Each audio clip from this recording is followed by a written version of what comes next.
MK music Vishrampur की शानदार प्रस्तुति।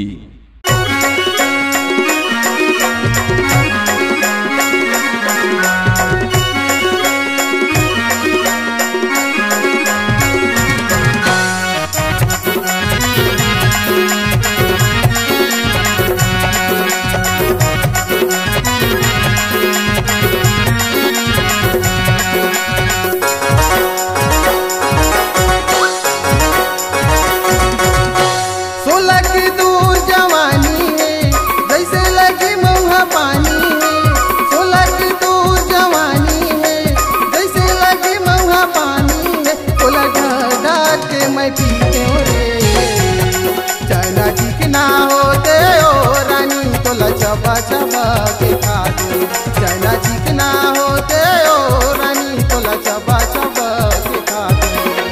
सोला के मोर जवानी है जैसे लगे महुआ पानी है। सोला के मोर जवानी है जैसे लगे महुआ पानी है। बोला ढार ढार के पीते रे चना चिकना होते घाटरा। बोला चबा चबा के खाते चना चिकना होते घाटरा। बोला चबा चबा के खाते रे।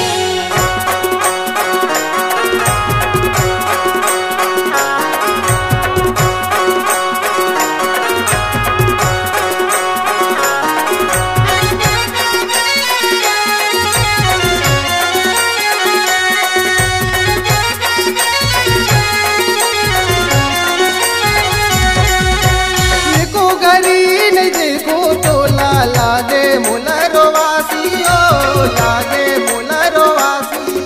अरे आखिले आंसू गिरत रही जैसे वर्षा के पानी। ओ आखिले आंसू गिरत रही जैसे वर्षा के पानी।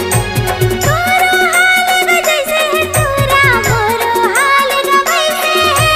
मोरो हाल वैसे है। आँखिले आंसू गिरते रहते जैसे वर्षा के पानी है। आँखिले आंसू गिरते रहते जैसे वर्षा के पानी है। सोला की दूर जवानी है जैसे लगे महुआ पानी है।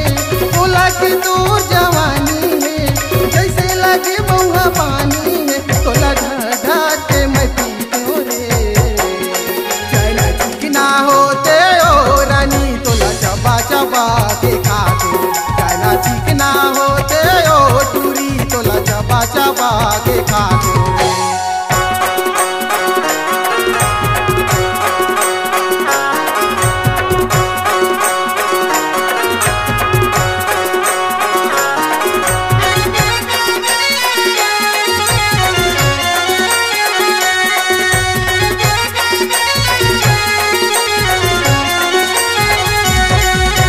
गजगी मामाई रही तो रानी कृष्णा हवे मोरे नाव कृष्णा हवे मोरे नाव।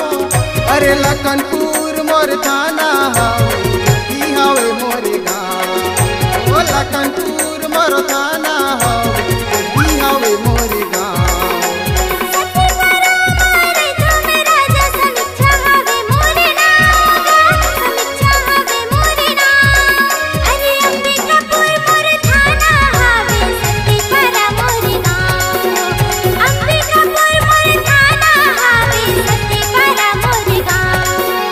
सोला की दूर जवानी है जैसे लगे महुआ पानी है।